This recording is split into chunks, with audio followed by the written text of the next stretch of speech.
দুর্নীতি করে প্লট নেয়ার মামলায় শেখ হাসিনার ২১ বছরের কারাদণ্ড, জয় পুতুলকেও ৫ বছর করে সাজা। এভাবে জমি নেয়া, ধন সম্পদের প্রতি সাবেক প্রধানমন্ত্রীর লোভের বহিঃপ্রকাশ। চারবারের প্রধানমন্ত্রী উনি কিভাবে মিথ্যা হলফনামা এবং তথ্য গোপন করে জনগণের সম্পদ উনি মিথ্যাভাবে নিয়েছেন।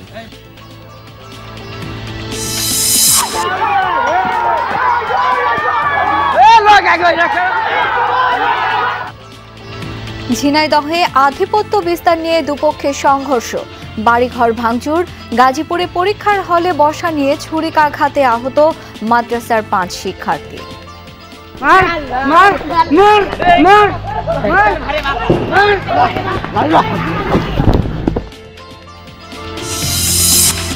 যশোর ১ আসনে নির্বাচনী আমেজ, মনোনীত প্রার্থীদের ব্যানার ফেস্টুনে ছেয়ে গেছে শার্শা উপজেলা। এলাকার উন্নয়নকেই গুরুত্ব দিচ্ছেন ভোটাররা। শরীয়তপুরে সড়ক সম্প্রসারণ প্রকল্পের জমি অধিগ্রহণ নিয়ে জটিলতা, অবৈধ স্থাপনার বিপরীতে ক্ষতিপূরণ না দেওয়ার তাগিদ সংশ্লিষ্টদের। ডকুমেন্ট থাকে যে না ওখানে ওটা ছিল না বা এটা পরে উঠেছে, যদি সেরকম কোনো এভিডেন্স দিতে পারে আমরা ব্যবস্থা নিব।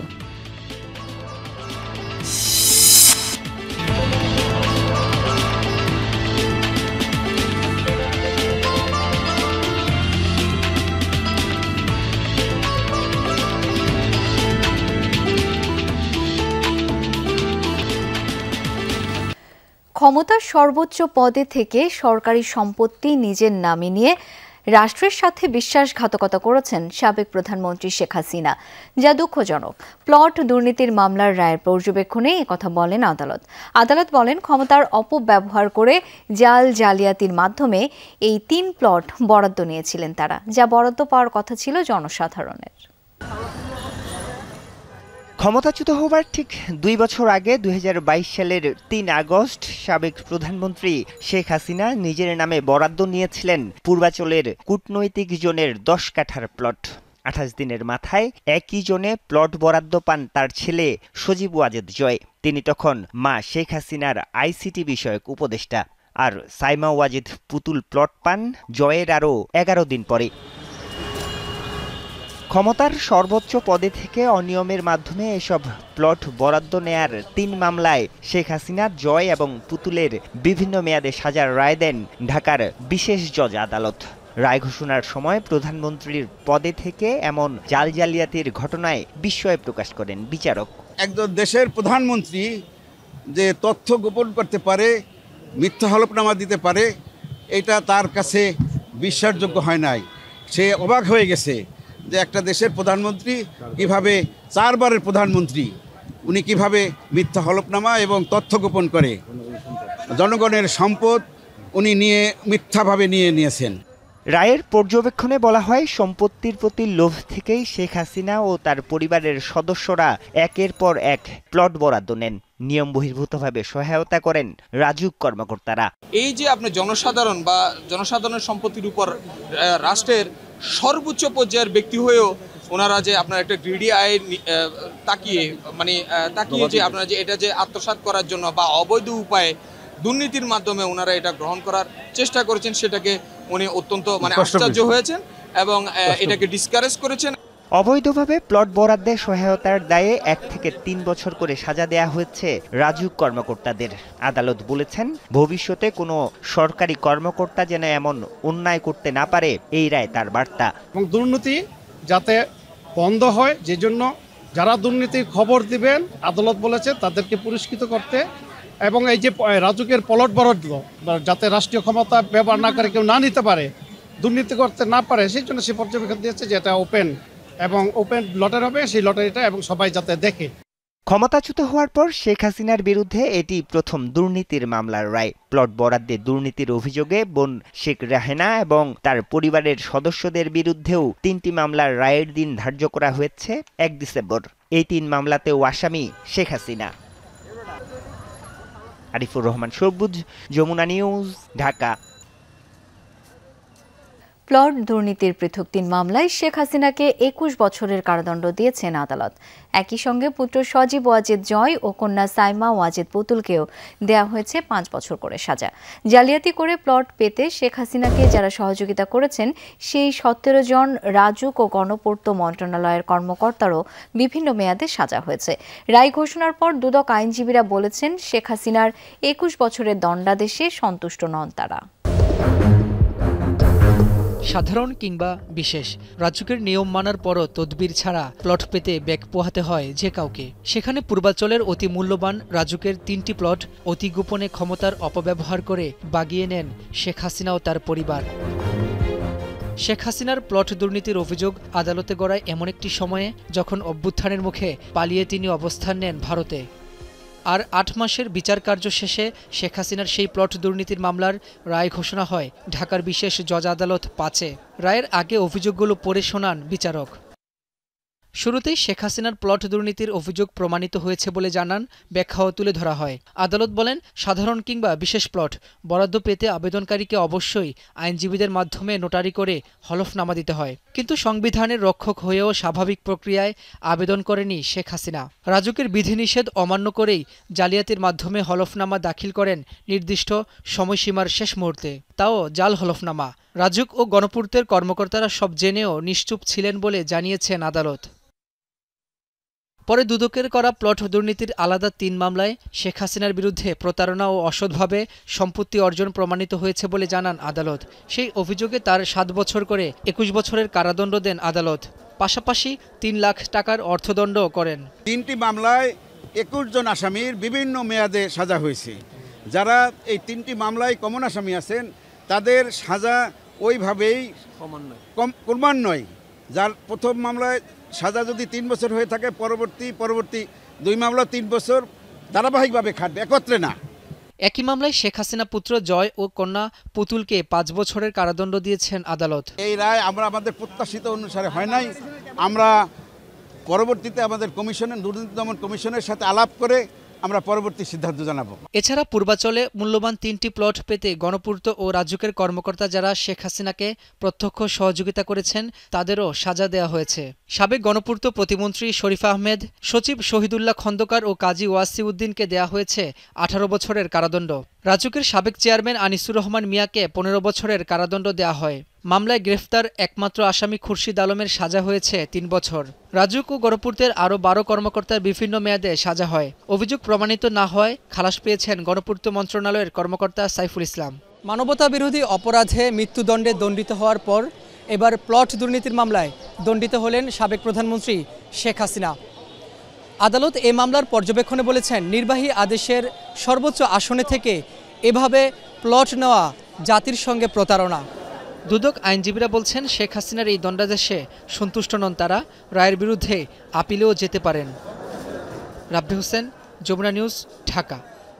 গাজীপুরের শ্রীপুরে পরীক্ষার হলে বেঞ্চে বসা নিয়ে দ্বন্দ্বের জেরে ছুরিকাঘাতে আহত হয়েছে মাদ্রাসার 5 শিক্ষার্থী।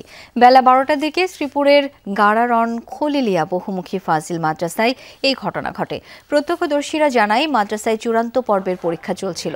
বুধবার পরীক্ষার হলে বেঞ্চে বসা নিয়ে শিক্ষার্থী সিয়াম ও মুহিনের ঝগড়া হয়। বিষয়টি জানতে পেরে সাথে সাথেই মীমাংসা করেন শিক্ষকরা। পরবর্তীতে আজ পরীক্ষা শেষে মাদ্রাসা থেকে বের হচ্ছিল অন্য শিক্ষার্থীরা। এ সময় ছুরি নিয়ে তাদের উপর হামলা করে সিয়াম। আহত হয় রিফাত, নাদিম, মহিন ও রাশিদুল সহ আরও এক ছাত্র। প্রথমে উপজেলা স্বাস্থ্য কমপ্লেক্সে নেওয়া হলে উন্নত চিকিৎসার জন্য তাদেরকে ঢাকায় পাঠানো হয়। এই বিষয়ে তদন্ত করে আইনগত ব্যবস্থা নেওয়া হবে বলে জানিয়েছে পুলিশ। ঝিনাইদহে আধিপত্য বিস্তারকে কেন্দ্র করে দুপক্ষের সংঘর্ষে আহত হয়েছেন 10 জন। সকালে সদর উপজেলার ফুরসন্দি গ্রামে এই ঘটনা ঘটে। পুলিশ জানায়, দীর্ঘদিন ধরেই গ্রামের 2 সমাজপতি শাহাবুর মোল্লা ও জাহিদ বিশ্বাসের সমর্থকদের মধ্যে আধিপত্য বিস্তার নিয়ে বিরোধ চলছে। সকালে শাহাবুর সমর্থক আলামিনের সাথে পারিবারিক বিষয় নিয়ে ঝগড়া হয় জাহিদ সমর্থক ফিরোজের। এরই জেরে এক পর্যায়ে দুপক্ষ সংঘর্ষে জড়ায়। ভাঙচুর করা হয় 2টি বাড়ি। সংঘর্ষে 2 পক্ষের অন্তত 10 জন আহত হয়। খবর পেয়ে পুলিশ ও সেনাবাহিনী ঘটনাস্থলে গিয়ে পরিস্থিতি নিয়ন্ত্রণে আনে। শাহাবুর মোল্লা ও জাহিদ বিশ্বাস দুজনেই বিএনপির রাজনীতির সাথে জড়িত থাকলেও দলে তাদের পদবি নেই বলে জানিয়েছেন স্থানীয়রা। ওনার শ্বশুর এসে আমার হলো সব বাড়ি মেরে দিয়েছে, আমার ঠেকাইছে বলে আমার জারু মেরেছে, আমার ভ্যান করেছে, আমারে মারেছে, আমার সামনে মারতেছে, আমার বংশ। এটা সামাজিক গ্রামের দুটো পাট রয়েছে, দুটো পাটের ভিতরে গন্ডগোল ওরাই অতিরিক্ত করতে যাচ্ছে। বাবরাই আমাদের বিটাকে ওই দিক নিয়ে গেছে, যে চলে গেছে সেই দিক থেকে ইট পাটকেল মাইরে ওরা গদ দরজা আছে, আমরা বিটি মানুষ আমরা তো ভয় পাচ্ছি। যমুনা টেলিভিশনের কুমিল্লা ব্যুরো প্রধান খোকন চৌধুরীকে জড়িয়ে মিথ্যা অপপ্রচার ও হত্যার হুমকিদাতাদের দ্রুত গ্রেপ্তারের দাবিতে মানববন্ধন ও প্রতিবাদ সমাবেশ করেছেন সাংবাদিকরা। সকালে দাউদকান্দি মডেল থানার সামনে কর্মসূচির আয়োজন করা হয়। বক্তারা বলেন, কুমিল্লা 10 আসনে বিএনপি ঘোষিত প্রার্থীর কর্মীরা খোকন চৌধুরীকে নিয়ে অপপ্রচার ও প্রাণনাশের হুমকি দিয়ে প্রকাশ্যে ঘুরে বেড়াচ্ছে। এই ঘটনায় সকল প্রমাণ সহ নাঙ্গলকোট থানায় অভিযোগ দেওয়ার 9 দিন পার হলেও পুলিশ কোনো ব্যবস্থা নিচ্ছে না। এর আগেও চলতি বছরের 21 মার্চ কুমিল্লা মেডিকেল কলেজ হাসপাতালে এক রোগীর ইনজেকশন আরেক রোগীকে দিয়ে হত্যার সংবাদ কভার করতে গেলে হামলার শিকার হন খোকন চৌধুরী। সে সময় ক্যামেরা, মোবাইল সহ তার সাথে থাকা অন্যান্য ডিভাইস ছিনতাই করে নিয়ে যায় অভিযুক্তরা। পরে থানায় অভিযোগ দিলেও পুলিশ এখনো কোনো ব্যবস্থা নেয়নি। উদ্ধার হয়নি ছিনতাই হওয়া মালামালও। একের পর এক সাংবাদিকদের উপর হামলা, মামলার ঘটনা তাদের ভাবিয়ে তুলেছে বলেও জানান মানববন্ধনে অংশগ্রহণকারীরা। বিভিন্ন দলের প্রার্থীদের প্রচার প্রচারণায় মুখর যশোরে এক আসন। দীর্ঘ সময় ধরে হাতছাড়া আসনটি নিজেদের করে নিতে চায় বিএনপি।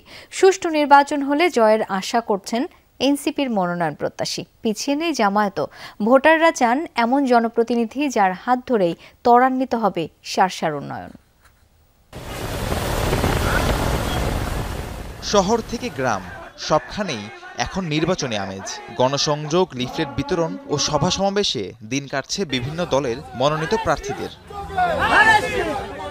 ভোটের হাওয়া বইছে যশোর 1 আসনেও। শার্শা উপজেলা নিয়ে গঠিত আসনের প্রতিটি অলিগলি ছেয়ে গেছে ব্যানার ফেস্টুনে। কর্মী সমর্থকদের নিয়ে দিনরাত নির্বাচনী এলাকা চষে বেড়াচ্ছেন প্রার্থীরা।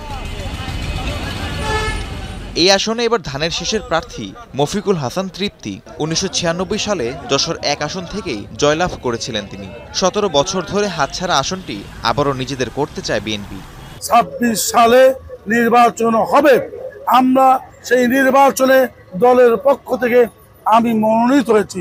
আমি মাঠে নেমে যে উৎসব মুখর পরিবেশ দেখছি, মনে হচ্ছে যে মানুষ একটা বন্দিশালার থেকে উন্মুক্ত হয়ে গেছে এবং ভোট দেওয়ার জন্য উন্মুখ হয়ে আছে। মনোনয়ন চূড়ান্ত না হলেও মাঠে সরব এনসিপি। সুষ্ঠু এবং অবাধ নির্বাচন হলে জয়ের আশা করছেন এনসিপি থেকে নির্বাচন করতে আগ্রহী মুরাদুদ্দৌলা।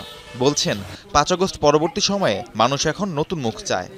সংসদে আমার দলের প্রতিনিধি হিসাবে জনতার আকাঙ্ক্ষা পূরণের জন্য এবং শহীদদের স্বপ্নের দেশ বিনির্মাণের লক্ষ্যে কাজ করব। 1986 সালে আসনটিতে বিজয়ের স্বাদ পেয়েছিল জামায়াতে ইসলামী। সেই ইতিহাসের পুনরাবৃত্তি ঘটাতে প্রাণপণ চেষ্টা করছেন বর্তমান প্রার্থী ও তার অনুসারীরা। আমার বিশ্বাস এবারও আমরা যা জনগণের মধ্যে যত স্বতঃস্ফূর্ততা দেখছি, ভালোবাসা দেখছি, আন্তরিকতা দেখছি, আমার বিশ্বাস এবারও জামাত এখানে বিজয়ী হবে। যাদের হাতে মূল ক্ষমতা সেই ভোটাররা চান এমন একজন জনপ্রতিনিধি যার হাত ধরেই ত্বরান্বিত হবে শার্শার উন্নয়ন। আমরা চাঁদাবাজ, সন্ত্রাস মুক্ত একটি শাসা দেখতে চাই। মূল সমস্যা যেটা হচ্ছে মাদক, যে মাদকটি দীর্ঘ 17-18 বছর ধরে অবাধে চলে আসছিল, সেটাকে আসলে নির্মূল করতে হবে। যে সরকারি আসুক, সেই সরকার যেন আমাদের ন্যায্য মূল্যভাবে ফসলের দাম দেয়। যশোর 1 আসনে মোট ভোটার সংখ্যা 2,54,320 জন। রাহিম সারোয়ার, যমুনা নিউজ। রোকেয়া বিশ্ববিদ্যালয় কেন্দ্রীয় ছাত্র হল সংসদ ব্রাকসো নির্বাচনের তারিখ এবং শীতকালীন ছুটি নিয়ে নতুন সিদ্ধান্ত জানানো হয়েছে সিন্ডিকেট সভায়।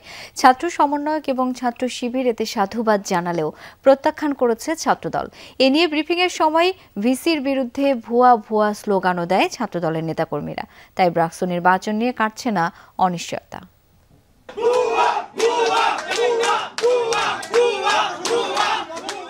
এই দৃশ্য বুধবার রাতের রোকেয়া বিশ্ববিদ্যালয়ের প্রশাসনিক ভবনের সিন্ডিকেট রুমের। বেলা 3টায় শুরু হয়ে জরুরি সিন্ডিকেট সভা শেষে তখন ব্রিফিং করছিলেন VC doctor M Shawkat Ali. 24 December নির্বাচনের তারিখ ঠিক রেখে শীতকালীন ছুটি এগিয়ে 25 ডিসেম্বর থেকে 10 জানুয়ারি পর্যন্ত ঘোষণা দেন তিনি। ঘোষিত নির্বাচন তো পিছানো এবং পেছানোর আমাদের এখতিয়ার নাই। 25 তারিখ থেকে 8ই বা 10ই জানুয়ারি 2026 পর্যন্ত ছুটিটা আমরা বর্ধিত করছি। তার বক্তব্য শেষ হতে না হতেই প্রতিবাদ জানায় ছাত্রদল। ভুয়া ভুয়া স্লোগান দিয়ে ক্ষুব্ধ প্রতিক্রিয়া জানান তারা। অন্য পাশে শিবির ও ছাত্র সমন্বয়করা সাধুবাদ জানান নতুন সিদ্ধান্তকে। পরে ক্যাম্পাসে আনন্দ মিছিল হয়। যা ইচ্ছে তাই করতেছে, বিশ্ববিদ্যালয় বর্ষণ স্বৈরাচারী কায়দায় বিশ্ববিদ্যালয় চালাচ্ছে বর্তমান সময়ে। যদি এই নির্বাচনটা জানুয়ারিতে যায় হয়, কারণ জাতীয় নির্বাচন আছে, জাতীয় নির্বাচনের একটা কারণ দেখে হয়তোবা নির্বাচনটা আর হবে না। এর আগে ছাত্রদলের নেতৃত্বে প্রশাসনিক ভবনের উত্তর গেটে শীতকালীন ছুটি 17 ডিসেম্বর পুনর্বহালের দাবিতে প্লেকার্ড প্রদর্শন এবং ভিসিকে স্মারকলিপি দেয় শিক্ষার্থীদের একাংশ। অপরদিকে একাডেমিক ক্যালেন্ডার ঠিক রেখে ডিসেম্বরের দ্বিতীয় সপ্তাহে ব্রাকসু নির্বাচনের দাবি জানিয়ে প্রশাসনিক ভবনের দক্ষিণ গেটে সংবাদ সম্মেলন করে শিবিরের নেতৃত্বে শিক্ষার্থীদের আর একাংশ। যেহেতু ওনারা কালক্ষেপণ করছে, এটা বাস্তবসম্মত ছিল না। পরবর্তী আমরা সেকেন্ড উইক 17-18 ডিসেম্বর মধ্যে যেন হয়। 8,000-এর মতো শিক্ষার্থীর স্বার্থকে সাইডে রেখে বৃহৎ ক্ষুদ্র কয়েকজন মানুষ বা ব্যক্তির স্বার্থ রক্ষা করবেন না।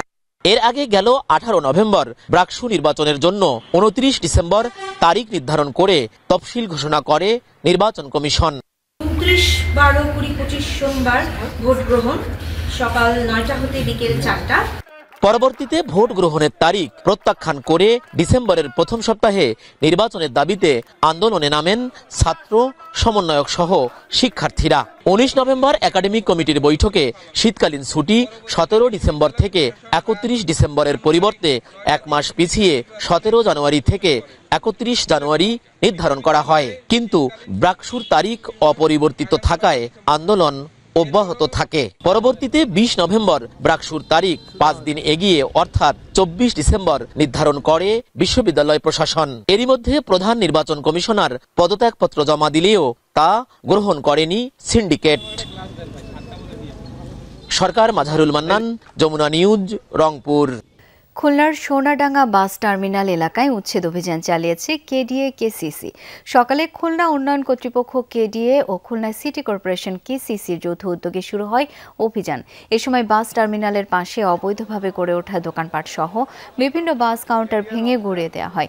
কর্তৃপক্ষ জানায় দীর্ঘদিন ধরে তাদের সতর্কের পাশাপাশি মাইকিং করা হলেও অবৈধ স্থাপনাগুলো সরানো হয়নি। তবে দোকান ও পরিবহন সংশ্লিষ্টদের দাবি, ব্যক্তি মালিকানাধীন জমি ভাড়া নিয়ে ব্যবসা পরিচালনা করছিলেন তারা।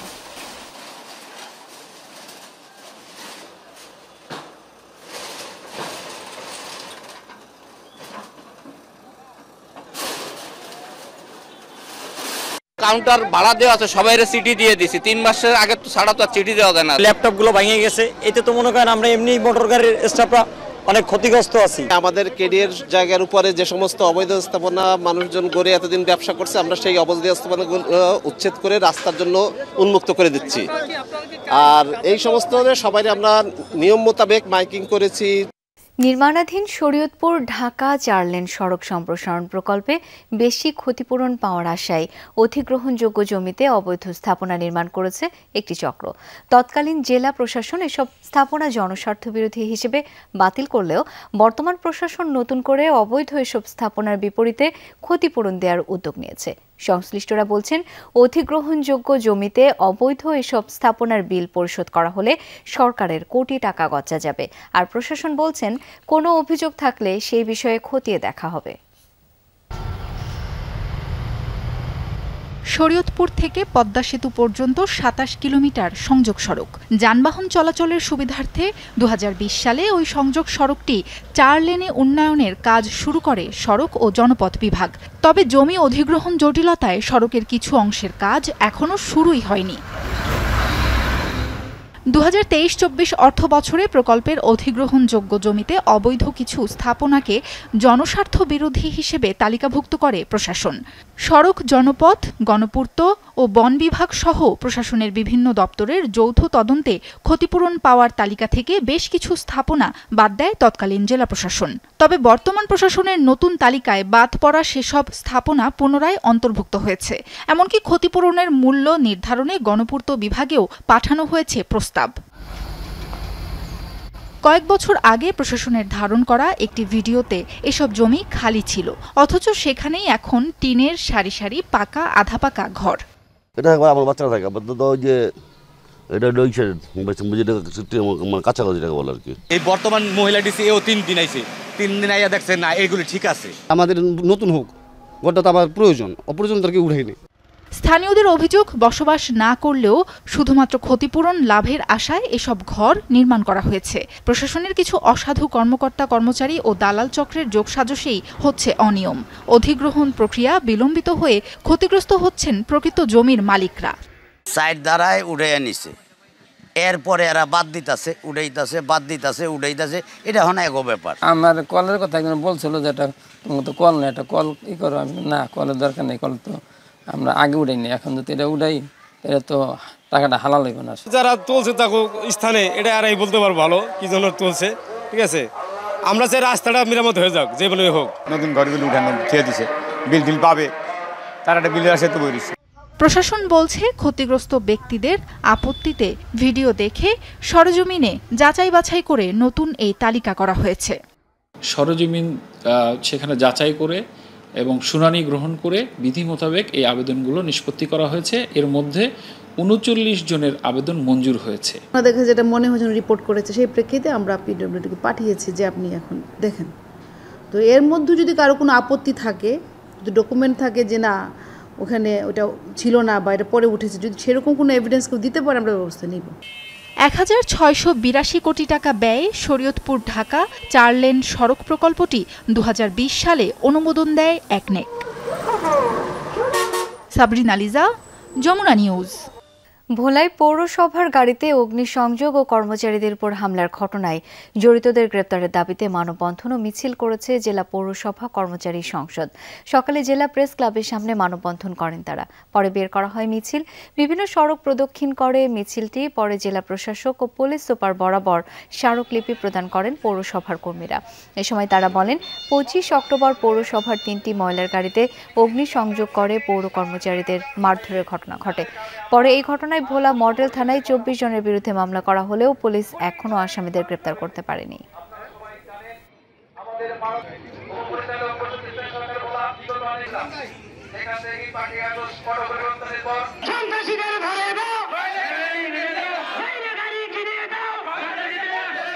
রূপগঞ্জের পূর্বাচলে দুদিনব্যাপী international conference on innovation and transformation for development সম্মেলনের আয়োজন করেছে গ্রিন ইউনিভার্সিটি অব বাংলাদেশ। সকালে পূর্বাচল আমেরিকান সিটিতে বিশ্ববিদ্যালয়ের স্থায়ী ক্যাম্পাসে এই সম্মেলনের উদ্বোধন করেন প্রধান অতিথি ও জিইউবির ভাইস চ্যান্সেলর অধ্যাপক মোহাম্মদ শরীফ উদ্দিন। বক্তব্যে তিনি বলেন, আইটিডি সম্মেলন উদ্ভাবন, গবেষণা ও টেকসই উন্নয়নের যাত্রাকে আরও শক্তিশালী করবে। অর্থনীতিতে পরিবেশ, সমাজ ও সুশাসনের সমন্বয় অত্যন্ত জরুরি। সম্মেলনে উপস্থাপিত গবেষণা ভবিষ্যতের নীতি, শিক্ষা ও ব্যবসায়িক সিদ্ধান্ত গ্রহণে ইতিবাচক প্রভাব ফেলবে বলেও আশা প্রকাশ করেন অধ্যাপক শরীফ উদ্দিন। আয়োজকরা জানান, যুক্তরাষ্ট্র, যুক্তরাজ্য সহ এশিয়া ও ইউরোপের অন্তত ২০টি দেশের শিক্ষাবিদ, গবেষক, শিল্প খাতের নেতৃত্বস্থানীয় ব্যক্তিত্ব এবারের সম্মেলনে অংশ নিচ্ছেন। এবারের সম্মেলনে প্লেনারি সেশন, প্যানেল আলোচনা, গবেষণা উপস্থাপনা ও আন্তর্জাতিক নেটওয়ার্কিং সেশনের আয়োজন করা হয়েছে বলেও জানান তারা। অনুষ্ঠানের মিডিয়া পার্টনার ছিল Jamuna television. Particularly delighted to acknowledge the enthusiastic participation of our young researchers and talented students who have authored and who plan to present papers in this international forum. প্রায় ২৩ বছর ধরে শিক্ষকতা করে যাচ্ছেন দিনাজপুরের আব্দুল হামিদ। প্রথমে কেরানি পদে ও পরে BAG-8 প্রোগ্রাম সম্পন্ন করে দুর্গাপুর উচ্চ বিদ্যালয়ের সহকারী শিক্ষক পদে নিয়োগ পান তিনি। তবে কোটা সংক্রান্ত জটিলতায় বারবার এমপিও ভুক্তির আবেদন করেও কোনো ফলাফল না পেয়ে মানবেতর জীবন পার করছেন এই শিক্ষক। জীবনের তাগিদে সড়কের পাশে বসে পশু খাদ্য বিক্রি করে কোনো মতে চলে তার সংসার। কে বলবেন ইনি একজন শিক্ষক, একজন মানুষ গড়ার কারিগর? গেল ২৩ বছর ধরে পাঠদান করছেন দিনাজপুর বিরামপুরের দুর্গাপুর উচ্চ বিদ্যালয়ে। সংসার চালাতে সড়কের পাশে বসে পশু খাদ্যও বিক্রি করছেন তিনি। 1993 সালে স্কুল প্রতিষ্ঠার সময় কেরানি পদে যোগদান করেন আব্দুল হামিদ। পরে উন্মুক্ত বিশ্ববিদ্যালয় থেকে bachelor of agricultural education BAG-Ed program শেষ করে 2002 সালে কৃষি বিভাগে সহকারী শিক্ষক পদে নিয়োগ পান তিনি। 2007 সাল থেকে টানা 9 বার MPO ভুক্তির আবেদন করেও কোটা সংক্রান্ত জটিলতায় ছুঁতে পারেননি সেই সোনার হরিণ। আমাকে যদি সরকার আমাকে এই মুহূর্তে যদি খুব দ্রুত পারে আমাকে এমপিওভুক্ত করে বিল বেতনের ব্যবস্থা করে দেয়, তাহলে আমার বাকি জীবনটা হয়তোবা স্বাভাবিকভাবে কেটে মরতে পারবো। তার MPO ভুক্তির দাবি জানিয়েছেন স্কুলের শিক্ষার্থী সহ স্থানীয়রাও। এত বছর ধরে কাজ করার পরেও তিনি কোনো বিল বেতন কোনো কিছু পাননি এবং আমরা চাই সে যেন নিয়মিত বেতন পায়। আমরা তার জন্য খুবই মর্মাহত এবং সে একটা মানবিক বিগতর জীবন যাপন করতেছে। ওনার থেকেই ঘাস কেনাকাটা করি, তো নিজেকে একটা লজ্জাবোধ লাগে। সেরকম বেতন হয় না, সে নিরুপায়ে সে ঘাস বিক্রি করে। এরই মধ্যে প্রয়োজনীয় কাগজপত্র সংশ্লিষ্ট দপ্তরে পাঠানো হয়েছে বলে জানিয়েছে স্কুল কর্তৃপক্ষ। শিক্ষকের বিল হবে না, এটা এ জাতির জন্য দুর্ভাগ্য। আমি চাই আগামী যত তাড়াতাড়ি হোক তার জন্য উপভোক্তারা সরকার প্রত্যেক জন দেখে। প্রায় 2 যুগ ধরে মানবেতর জীবনযাপন করছেন আব্দুল হামিদ। দ্রুত এই শিক্ষককে MPOভুক্ত করা হবে বলে আশা স্থানীয়দের। আফরোজা লামিয়া, যমুনা নিউজ। 250 পরিবার ধনেপাতা চাষের কারণে কিশোরগঞ্জের তাড়াইলের চর তালজাঙ্গা এখন ধনেপাতা গ্রাম হিসেবে পরিচিতি লাভ করেছে। এখানকার বাসিন্দারা ধনেপাতা চাষ করেই স্বাবলম্বী হয়ে উঠেছেন, স্বপ্ন দেখছেন সুন্দর ভবিষ্যতের। কৃষি সম্প্রসারণ অধিদপ্তর বলছে, কম খরচে উৎপাদন করে অধিক লাভ পাওয়ায় চাষে আগ্রহী হয়ে উঠছেন আশপাশের গ্রামবাসীও। অসাধারণ ঔষধি গুণাগুণ সমৃদ্ধ ধনেপাতা ভোজন রসিকদের কাছে খুবই প্রিয়। এই ধনেপাতা চাষ করেই কিশোরগঞ্জের তাড়াইল উপজেলার চর তালজাঙ্গার 250টি কৃষক পরিবার এখন বেশ স্বাবলম্বী। ব্যাপক চাহিদা এবং কদরের কারণে আশেপাশের গ্রামের লোকজনও আগ্রহী হয়ে উঠেছেন এই ধনেপাতা চাষে। পুরা গ্রামে এই ধনিয়া চাষ করে, এটা দিয়ে আমরা জীবিকা অর্জন করি, এটা দিয়ে আমরা সংসার চালাই। এটা বলতে গেলে ধনিয়ার গ্রামে হয়ে গেছে। 1-200 কাটা ক্ষেত করা হয়, 200-300 মানুষ কাটতে টাকা, মোটামুটি ভালো আয় উন্নতি। এসব ধনেপাতা সিলেট, হবিগঞ্জ, সুনামগঞ্জ সহ ঢাকার বিভিন্ন পাইকারি বাজারে চলে যায়। বিক্রি হয় সেখানে 250 টাকা থেকে 300 টাকা দরে। আমরা সাফসুফ করিয়া বস্তার মেরে ভরিয়া আমরা তারা বেদি গ্রামে বিক্রি করে। এই সিলেট ঢাকা বিক্রি করে ভালো আয় উন্নত করছি, বাড়ি ঘরে ঘর বাড়ি বানছি। ধনেপাতা চাষে স্থানীয়দের উৎসাহিত করছে কৃষি সম্প্রসারণ অধিদপ্তর।